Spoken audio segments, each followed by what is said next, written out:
আমি আবার ক্লান্ত পথচারী। এই কাটার মুকুট লাগে ভারী। গেছে জীবন দুদিকে দুজনারই। মেনে নিলেও কি মেনে নিতে পারি? ছুতে গিয়েও যেন হাতের নাগালে না পাই। এভাবে হেরে যাই। যেই ঘুরে তাকাই কেমন যেন আলাদা আলাদা সব। আলগা থেকে তাই খসে পড়েছি প্রায়। কেমন যেন আলাদা আলাদা সব। ছাদের এক কোণে বসে বিকেলের সুন্দর পরিবেশ দেখছিলাম।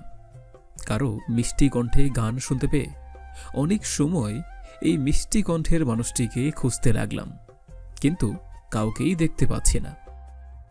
অনেক সময় খোঁজার পর হঠাৎ চোখ যায় চিলে কোঠায়। একটা মেয়ে উল্টো দিক হয়ে বসে আছে। আমি ধীরে ধীরে মেয়েটার পিছনে গিয়ে দাঁড়িয়ে বলি, বাহ, আপনি তো খুব সুন্দর, ভালো গান। বাকি কথা শেষ হবার আগেই মেয়েটা ভয় পেয়ে পড়ে যেতে নিলে আমি মেয়েটার হাত ধরে ফেলি। মেয়েটা আমার দিকে তাকিয়ে আছে, চোখে মুখে রাগ স্পর্শ। মেয়েটা সোজা হয়ে দাঁড়িয়ে আমার হাত ঝাড়া দিয়ে সরিয়ে দিয়ে বলে, আপনার সাহস হয় কি করে আমাকে স্পর্শ করার? আপনি পড়ে যাচ্ছিলেন, তাই আমি আপনাকে ধরেছি। সেটাও আপনার জন্যেই। আপনি পেছন থেকে ভূতের মতো এসে কথা বললেন কেন? আমি তো শুধু এতটুকুই বললাম, আপনার গানটা খুব সুন্দর হয়েছে। আপনাকে কেউ বলেনি আমার গানের প্রশংসা করতে। গিয়ে নিজের কাজ করুন। যত সব ফালতু ছেলে। মেয়ে মানুষ দেখলেই গায়ে পড়ে কথা বলতে চলে আসে। আমাকে আর কিছু বলার সুযোগ না দিয়ে মেয়েটা চলে যায়। কি আজব মেয়ে রে বাবা! কি এমন করলাম যে এত কিছু বলে চলে গেল? আর কিছু না ভেবে নিচে এসে আবার বিকেলের সুন্দর পরিবেশ দেখতে থাকি। কি রে, এত রেগে আছিস কেন? কারোর সাথে ঝামেলা হয়েছে নাকি? কিছুই হয়নি আম্মু। ভালো লাগছে না, বিরক্ত করো না তো। বলেই আমি রুমে চলে আসি। দরজা বন্ধ করে শুয়ে থাকি। এই যে নবাব, এত সময় কোথায় ছিলেন আপনি? ছাদে ছিলাম আমি। পড়াশোনা করতে হবে না, নাকি এভাবেই চলবে? এত পড়াশোনা করে কি হবে মামি? সেই তো মামার অফিসে বসতে হবে। তুই যদি ঠিকমতো পড়াশোনা না করিস তাহলে তোর দাদা দাদি আমাদের কত কথা শোনাবে জানিস? তোমাকে বলেছি না, ওনাদের কথা আমার সামনে বলবে না। আমার আব্বু আম্মুর মৃত্যুর পর তারা আমাকে তাদের বাসা থেকে ছুঁড়ে ফেলে দিয়েছে। তারা আমার কিছু না। আর এই পৃথিবীতে তুমি, মামা আর হিয়া ছাড়া আমার আর কেউ নেই। আচ্ছা বাবা, আমার ভুল হয়ে গেছে। যা, রুমে গিয়ে পড়তে বস। আমি আর কিছু না বলে রুমে চলে আসি। ছোট করে আমার পরিচয়টা একটু দিয়ে দেই। আমি আবির। বাবা মা একটা অ্যাক্সিডেন্টে মারা গিয়েছে আমার বয়স যখন 5 বছর। তারপর দাদা দাদি আমাকে বাসা থেকে বের করে দেয়। মামা আমাকে সাথে করে নিয়ে আসে, তারপর লেখাপড়া করায়। হিয়া আমার মামাতো বোন, ওর বয়স এখন 10 বছর। এবার মাস্টার্স ফাইনাল ইয়ারে পড়ছি। আপু, আমাকে এই পড়াটা একটু বুঝিয়ে দাও না। আমি অনেক সময় থেকে বোঝার চেষ্টা করছি, কিন্তু বুঝতেই পারছি না। আমাকে বিরক্ত না করে এখান থেকে যা। আমি তো শুধু পড়াটা বুঝিয়ে দিতে বলেছি, এমন করছো কেন? এখান থেকে যা, নয়তো আমার হাত উঠে যাবে রাইহান। তুই এভাবে কেন কথা বলছিস? ছেলেটা তো শুধু তোকে পড়া বুঝিয়ে দিতে বলেছে। তোমার ছেলে তাহলে টিউশনি করে কেন? যখন স্যার পড়ায় তখন না বুঝলে বলতে পারে না? থাক, তোমার আমাকে পড়া বুঝিয়ে দিতে হবে না। একটা পড়া বুঝিয়ে দিতে বলেছি বলে কত কথা। তুই এমন কেন হয়ে গেছিস রুহি? তুই তো আগে এমন ছিলি না। আমার এখন কিছুই ভালো লাগে না আম্মু। তুমি তো সব কিছুই জানো, তারপরও কেন এসব বলো? পুরনো সেই সব কথা নিয়ে কি সারা জীবন কাটিয়ে দিবি? নতুন করে জীবনটা শুরু কর মা। আর সব ছেলে তো আর এক নয়। আম্মু, এসব নিয়ে আমি আর কোনো কথা শুনতে চাই না। এসব আমার ভালো লাগে না। নতুন করে কাউকে বিশ্বাস করতে চাই না। আর কিছু না বলেই আম্মু আমার রুম থেকে বের হয়ে যায়। আমি উঠে দরজা বন্ধ করে আবার শুয়ে পড়ি। পরের দিন ভার্সিটি থেকে ফেরার সময় বৃষ্টি শুরু হয়। বাসায় আসার সময় মনে হয়েছিল বৃষ্টি হতে পারে, তাই ব্যাগে করে ছাতা নিয়ে এসেছিলাম। ছাতা খুলে হাঁটতে থাকি। হঠাৎ দেখি কালকের সেই মেয়েটা মাথায় একটা ফাইল নিয়ে হেঁটে যাচ্ছে। আমি মেয়েটার কাছে গিয়ে মাথায় ছাতা ধরেই, হঠাৎ করে মাথায় ছাতা আসলো কোথায়? পোছার জন্য পেছনে তাকাতেই দেখি কালকের সেই ছেলেটা। আপনি এখানে? বাসায় যাচ্ছিলাম, আপনাকে বৃষ্টিতে ভিজে যেতে দেখলাম, তাই মনে হলো যে আমার কাছে তো ছাতা আছেই, আর এক জায়গাতেই যাব, তাই ছাতা ধরলাম। আমি কি আপনাকে বলেছি ছাতা ধরার জন্য? আপনি কেন চেঁচিয়ে আমাকে সাহায্য করতে আসেন? এসব গায়ে পড়ার স্বভাব আমার পছন্দ নয়। নিচের রাস্তা দেখুন। এভাবে কেন বলছেন? এখন শীতের সময়, বৃষ্টিতে ভিজলে অসুস্থ হয়ে যাবেন, তাই আমি আপনার মাথায় ছাতা ধরে কি এমন অপরাধ করে ফেলেছি?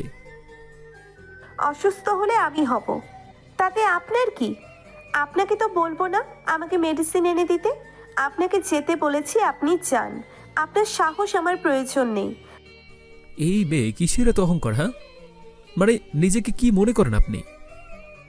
আমি নিজেকে কি মনে করি সেটা আপনার না জানলেও হবে। না তো আপনি আমার পরিচিত, আর না আমি আপনার কাছে সাহায্য চেয়েছি। এখান থেকে যান, নয়তো লোকজন ডেকে আচ্ছা মতো মার খাওয়াবো। বার মেয়ে যান আপনি, যত সব ফাউল মেয়ে। বলেই আমি হাঁটা শুরু করি। কি মনে করেন নিজেকে? হেল্প করতে গেলাম বলে এতগুলো কথা শুনিয়ে দিল। আমিই পাগল, জেসে সাহায্য করতে গিয়েছিলাম। হাঁটতে হাঁটতে বাসায় চলে আসি। আরে আপা, কোথায় যাচ্ছেন? আর বললেন না আপা, আমার মেয়ের রুমের লাইট জ্বলছে না, এসিও চলছে না, তাই মেকানিক আনতে যাচ্ছি। ওহো, আমার ভাগিনা বাসায় থাকলে ওই করে দিত। ও এইসব কাজ জানে। আবির আপনার ভাগিনা? আমি তো মনে করেছিলাম আবির আপনাদের ছেলে। আমাকে নিয়ে কথা হচ্ছে নাকি? আরে আবির, তুই চলে আসছিস? ওনারা আমাদের নতুন প্রতিবেশী। ওনাদের বাসায় ওনার মেয়ের রুমে লাইট এসি চলছে না। একটু গিয়ে দেখে আয় তো বাবা। আচ্ছা, আমি রুমে গিয়ে সব কিছু নিয়ে আসছি। বলেই আমি রুমে এসে কাজের সব কিছু নিয়ে আন্টির বাসায় চলে আসি। তারপর কিছু সময় দেখার পর বুঝতে পারি তার জ্বলে গিয়েছে। কি সমস্যা হয়েছে বাবা? আন্টি, তার জ্বলে গেছে। বাসায় কি এইরকম তার আছে? হ্যাঁ আছে বাবা, তোমার আঙ্কেল কিছুদিন আগে বাসায় এইরকমই তার এনে রেখেছে। তাহলে একটু এনে দেন। আন্টি ঠিক আছে বলে চলে যায়। আমি পুরনো তারটা টেনে খুলে ফেলি। হঠাৎ দরজার দিকে তাকিয়ে আমি তো পুরো হা হয়ে যাই। দরজার সামনে সেই মেয়েটা। আপনি আমার রুমে কি করছেন? আপনার রুম মানে? এটা আপনার রুম? এটা আমার রুম, আর এটা আমাদের বাসা। আপনি এখানে কি করছেন সেটা বলুন। রাস্তায় আমাকে ওসব বলে এখন আমার রুমেই। দেখুন, আমি এখানে। আরে রুহি, কখন আসলি? ওর নাম আবির, আমাদের পাশের ফ্ল্যাটেই থাকে। আবির, এটা আমার মেয়ে রুহি। আম্মু, আমার পরিচয় জানতে হবে না। এই ছেলে আমার রুমে কেন সেটা বলো। আরে তোর রুমের লাইট এসি চলছে না, তার জ্বলে গেছে, ও ঠিক করতে আসছে। উনি কি ইলেকট্রনিক মেকানিক নাকি? এই, আপনি আমার রুম থেকে বের হন এখন। কি হচ্ছে রুহি? এটা কেমন ব্যবহার? আম্মু, তুমি চুপ থাকো। আর এই যে, আপনার বাবা মা আপনাকে ভদ্রতা শেখায়নি? ভালোভাবে কথা বলছি, বের হয়ে যান। কথা শেষ করে আবিরের দিকে তাকিয়ে দেখি ওর চোখে পানি টলমল করছে। আমি কি বেশি বলে ফেললাম? ওর আব্বু আম্মুকে নিয়ে কথা বলাটা হয়তো আমার ঠিক হয়নি। আর একটু সময় এখানে থাকলে ওনাদের সামনেই কান্না করে ফেলবো। তাড়াতাড়ি ওনাদের বাসা থেকে বের হয়ে আমাদের বাসায় এসে নিজের রুমে চলে আসি। দরজা বন্ধ করে নীরবে চোখের পানি ফেলছি। তুই এতটা খারাপ রুহি, সেটা আমি ভাবতেও পারছি না। তোর ব্যবহার এত খারাপ? ছেলেটার সাথে এতটা খারাপ ব্যবহার কি করে করলি? ছেলেটা তোর রুমের কারেন্ট ঠিক করতে এসে কি এমন ভুল করেছে? ভুলটা আমারই হয়েছে, ছেলেটাকে এখানে ডেকে আনা। আমাকে কিছু বলার সুযোগ না দিয়ে আম্মু চলে যায়। রাইহান আমার সামনে এসে বলে, ও আবির ভাইয়া আব্বু আম্মু বেঁচে নেই। তার বয়স যখন 5 বছর, তখন একটা অ্যাক্সিডেন্টে তার আব্বু আম্মু মারা যায়। তুমি তার আব্বু আম্মুকে নিয়ে কথাটা বলে কাজটা ঠিক করনি আপু। রাইহানের কথাটা শুনে মনটা খারাপ হয়ে গেল। আমি সত্যিই না জেনে একটা মানুষের মনে অনেক কষ্ট দিয়ে ফেলেছি। ওনার সাথে দেখা হলে আমার ওনাকে সরি বলতেই হবে। বিকেলে ছাদে এসে দাঁড়িয়ে থাকি আবিরের জন্যে। কিরে বাবা, কি হয়েছে তোর? পাশের বাসা থেকে আসার পর তুই নাকি চুপচাপ হয়ে গেছিস। হিয়া বলল দুপুরেও নাকি খাসনি। কিছু হয়নি তো মামি, হিয়া একটু বেশিই বলেছে, আর খেতে ইচ্ছে করেনি। খেতে ইচ্ছা করেনি মানে? একটা থাপ্পড় খেলে ঠিকই খেতে ইচ্ছা করবে। আমি খাবার নিয়ে এসেছি, আজ আমি খাইয়ে দিব আমার বাবাকে। আর কিছু না বলেই চুপচাপ মামির হাতে খাবার খেয়ে নেই। মামি আমাকে খাওয়ানোর শেষ করে নিজের আঁচল দিয়ে আমার মুখ মুছে দিয়ে মাথায় হাত বোলাতে বোলাতে বলে, লক্ষ্মী ছেলে আমার, এবার কিছু সময় রেস্ট করে তারপর পড়তে বস। আমি মাথা নাড়ি। মামি আমার কপালে চুমু দিয়ে চলে যায়। আমি রুমের লাইট অফ করে শুয়ে পড়ি। সেই কখন থেকে ছাদে দাঁড়িয়ে আছি, কিন্তু আবিরকে তো দেখছি না। তাহলে কি আবির আজকে ছাদে আসবে না? আমি কি যাব ওদের বাসায়? না থাক, যদি খারাপভাবে নেয় বিষয়টা আবিরের মামি। এভাবেই কেটে যায় 2 দিন। এই 2 দিনে আমি আবিরকে কোথাও দেখিনি। ও কি বাসায় নেই, নাকি সেদিন আমার কথায় এতটাই কষ্ট পেয়েছে যে রুম থেকে বের হচ্ছে না? মন খারাপ করে রুমেই বসে থাকি। আজ 2 দিন রুম থেকে বের হয়নি। রুহির সেই কথাটা এখনো আমাকে কষ্ট দেয়, তাই ওর সামনে যেন না পড়তে হয় এই জন্য রুম থেকেই বের হয়নি। কিন্তু মামির কথা আমাকে আবার সেই আগের মতো হাসি খুশি আবির দেখতে চায়। এভাবেই মন খারাপ করে থাকা চলবে না, তাই রুম থেকে বের হয়ে খোলা আকাশের নিচে ছাদে চলে আসি। নিচে বাচ্চারা ছোটাছুটি করছে। আশেপাশের মেয়েরা এক জায়গায় বসে কি নিয়ে এত গভীর ভাবনায় ডুবে আছে কে জানে। হঠাৎ পিছনে কারো পায়ের শব্দ শুনতে পেয়ে পিছনে তাকিয়ে দেখি রুহি। আমি কিছু না বলে ওনাকে পাশ কাটিয়ে চলে যেতে নিলে পিছন থেকে ডাকে, আবির একটু শুনুন প্লিজ। দেখুন, সেদিন আপনাদের বাসায় আপনার আম্মুই নিয়ে গিয়েছিল, আর আমি জানতাম না ওটা আপনাদের বাসা।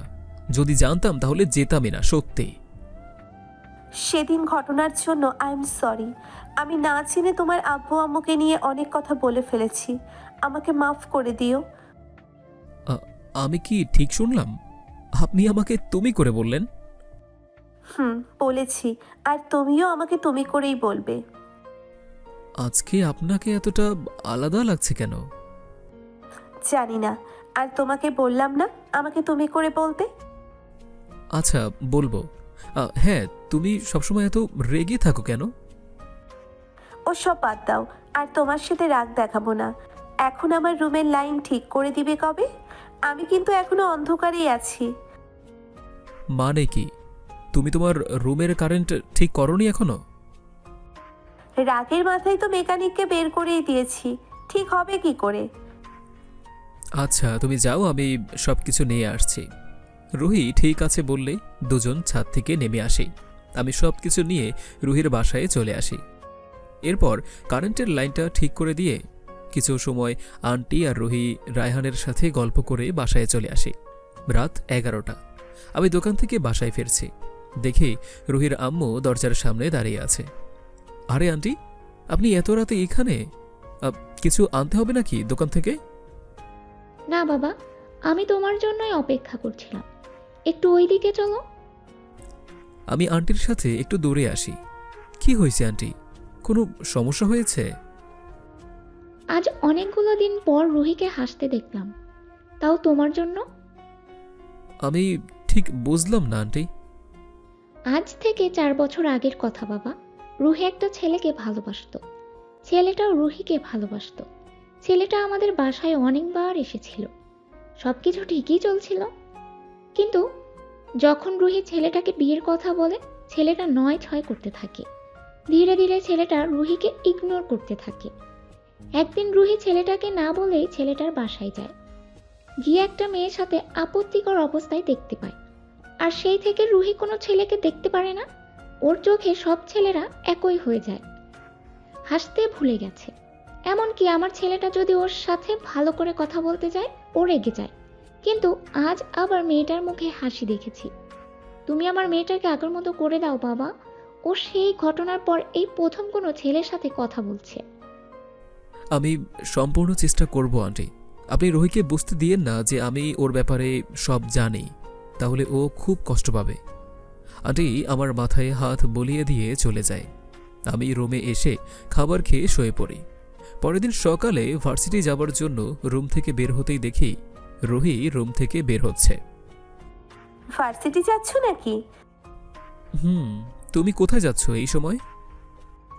জব করি, সেখানেই যাচ্ছি। লেখাপড়া শেষ করনি তুমি? অনার্স শেষ করেছিলাম 2 বছর আগে, তারপর আর ইচ্ছে করেনি, তাই একটা জব খুঁজে করছি। ঠিক আছে, চলো, আমার বাইকে করে তোমাকে পৌঁছে দিচ্ছি। তোমার বাইক থাকলে সেদিন বৃষ্টিতে ভিজে হেঁটে আসছিলে কেন? আসলে সেই দিনই বাইকটা খারাপ হয়ে গিয়েছিল, তাই সার্ভিসিংয়ে দিয়েছিলাম, কাল রাতেই নিয়ে আসছি। আবিরের সাথে কথা বললে কেন জানি নিজেকে অনেক হালকা অনুভব করি, তাই আর না করিনি। ওর বাইকে উঠে চলে আসি অফিসে। আবার আসার সময় ওর বাইকে করেই বাসায় চলে আসি। এভাবেই কাটতে থাকে দিন। আজ শুক্রবার, তাই আমার অফিস নেই, আর আবিরেরও ভার্সিটি নেই। অনেকগুলো দিন, মাস, বছর কেটে গেছে, কোথাও ঘুরতে যাইনি। আজ ঘুরতে যেতে ইচ্ছে করছে। আবিরকে কল করি, কিন্তু কল রিসিভ করে ওর মামি। হ্যালো, কে বলছেন? আসসালামু আলাইকুম আন্টি, আমি রুহি। ওয়ালাইকুম আসসালাম। আরে মা, তুমি? আবির তো মোবাইল রুমে রেখে বাইরে গেল, মনে হয় ছাদে গেছে। ও আচ্ছা, আমি ছাদে গিয়ে দেখছি আন্টি, বলেই কল কেটে ছাদে চলে আসি। ছাদে এসে দেখি আবির বসে আছে। আমি ওর পাশে এসে বসি। আরে তুমি, আজকে একটু অন্যরকম লাগছে। তোমার মোবাইলে কল করলে জানতে পারলাম তুমি ছাদে। মামি কল রিসিভ করেছিল। তুমি আমাকে খুঁজছিলে কেন শুনি? খুব ঘুরতে যেতে ইচ্ছে করছে, তোমার কি সময় হবে? নিয়ে যেতে পারি, যদি শাড়ি পরে যাও তাহলে। কিন্তু আমি তো শাড়ি পরতে জানি না। আন্টি আছে না, গিয়ে আন্টিকে বলো শাড়ি পরিয়ে দিবে। ঠিক আছে, তাহলে তুমিও গিয়ে রেডি হয়ে নাও। আমি ঠিক আছে বলে দুজন নিচে চলে আসি। রুমে আসতেই মামি বলে, রুহি কল করে তোকে খুঁজলো, দেখা হয়েছে রুহির সাথে? মামি, রুহি ঘুরতে যেতে চাইছে। আচ্ছা সত্যি করে বলতো, রুহির সাথে তোর কি চলছে? রুহির সাথে আবার আবার কি চলবে মামি? না, আজকাল দেখছি দুজনের মধ্যে খুব মিল। তবে আমার কিন্তু রুহিকে খুব পছন্দ হয়েছে। যদি রুহি আমার ছেলেটার বউ হয়, আমার কিন্তু আপত্তি নেই। তুমি তো কত দূরে চলে গেছো মামি। আচ্ছা, যদি কিছু হয় আমাদের মাঝে, তাহলে সবার আগে তোমাকে বলবো। মামি মুচকি হাসে। আমি আবার রুমে এসে একটা নীল রঙের পাঞ্জাবি বের করে ওয়াশরুমে চলে আসি ফ্রেশ হবার জন্য। কি রে মা, কিছু বলবি মনে হচ্ছে? আপুর মনে হয় টাকা লাগবে আম্মু। তোকে বলেছি আমার টাকা লাগবে। তোর সামনে এক্সাম আছে না, যা গিয়ে পড়তে বস। আমি কিছু বললেই এমন রেগে যাও কেন আপু? তুমি না আগে আমাকে কত আদর করতে। আচ্ছা সোনা ভাই আমার, গিয়ে পড়তে বসো। রাইহান আর কিছু না বলে চলে যাই ওর রুমে। এবার বল কি হয়েছে? আম্মু আমাকে শাড়ি পরিয়ে দাও না। হঠাৎ শাড়ি পরবি কেন? তুই কোথাও যাবি নাকি? আবিরের সাথে একটু বাহিরে ঘুরতে যাব, ও বলল শাড়ি পরতে। তুমি তো জানো আমি শাড়ি পরতে পারি না। আবির তোকে নিয়ে ঘুরতে যাবে, এটা আগে বললেই হয়। আয়, আমি তোকে শাড়ি পরিয়ে দিচ্ছি। আম্মুর সাথে আম্মুর রুমে চলে আসি। আম্মু আমাকে খুব যত্ন করে শাড়ি পরিয়ে দেয়। এরপর নিচের হাতে আমাকে সাজিয়ে দেয়। চোখে গাঢ় করে কাজলের সাথে কপালে ছোট্ট করে একটা নীল রঙের টিপ। চুল বাঁধতে বললে আম্মু বলে, চুল খোলা থাক, তোকে খোলা চুলে অনেক সুন্দর লাগে। আমি মুচকি হাসি। এরপর আয়নার সামনে দাঁড়িয়ে নিজেকে দেখতে থাকি। 4 বছর পর আবার আজকে সাজলাম। আবিরের সাথে পরিচয় হবার পর থেকে ছেলেদের সম্পর্কে আমার ধারণা পুরোপুরি পাল্টে যায়। আম্মু ঠিকই বলতো, সব ছেলেরা একরকম না।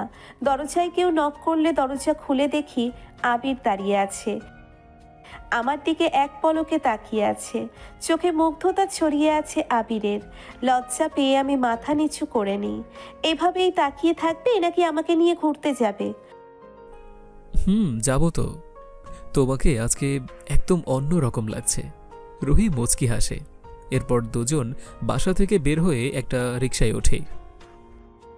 আজ 4 বছর পর আমার মেয়েটা আবার সেজেছে আপা। আমি রুহির সম্পর্কে সব কিছু শুনেছি আপা। আমিও চাই রুহি সব কিছু ভুলে আবার নতুন করে জীবনটা শুরু করুক। আবিরকে কখনোই দেখিনি কোনো মেয়েকে নিয়ে কোথাও যেতে চাইতে। ইহা কোথাও যেতে চাইলে কত বাহানা করে, কিন্তু রুহি একবার বলতেই কত সহজেই চলে গেল। আবিরও আগে খুব চুপচাপ থাকতো, রুহির সাথে পরিচয় হওয়ার পর সবসময় হাসি খুশি থাকে। উপরওয়ালা হয়তো চায় ওরা এভাবেই একসাথে হাসি খুশি থাকুক। আমি যেটা চাইছি আপনিও কি সেটাই চাইছেন আপা? আপা, আবির আপনাদের নিজের বাবা মায়ের স্থানে রেখেছে, তাই আমি আপনার সাথে কথা বলতে আসতে চেয়েছিলাম। আমার রুহিকে কি আবিরের বউ করে আপনাদের বাসায় নেবেন? রুহিমাকে আমার খুব পছন্দ হয়েছে। আমরা তাহলে ছেলে মেয়ের সাথে কথা বলি, ওরা যদি চায় এই শুক্রবারে শুভ কাজটা সেরে ফেলবো। ঠিক আছে আপা, ওরা ফিরলে আমরা তাহলে কথা বলি।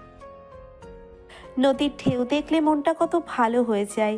মানুষের জীবনও নদীর মতোই, কখন কোন দিকে ঢেউ তোলে কেউ জানে না। সব সময় এত মন খারাপ করে থাকো কেন? কাউকে কখনো বিশ্বাস করে যদি ঠকতে তাহলে বুঝতে, চাইলেও মুখে হাসি আসে না। সবার জীবনেই সুখ দুঃখ থাকে রুহি।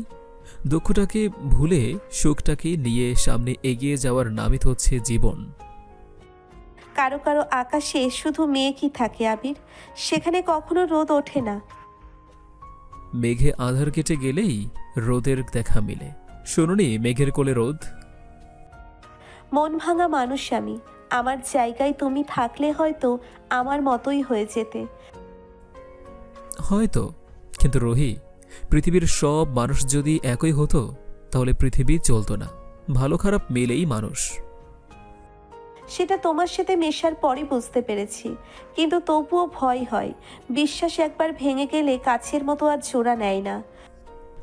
তা হয়তো নেই, কিন্তু ভাঙা কাজটা ফেলে দিয়ে নতুন করে আবার তো সেখানে আরও একটা কাচের শোপিস রাখা যায়। তোমার কাঁধে একটু মাথা রাখি। আবির মাথা নাড়ে, আমি ওর হাতটা জড়িয়ে ধরে ওর কাঁধে মাথা রাখি। কেন জানি সারাক্ষণ আবিরের সাথে বসে কথা বলতেই ইচ্ছে করে। মাঝে মাঝে মনে হয় আমার কালো মেঘের কোলেও ও এক বিন্দু রোদের আলো।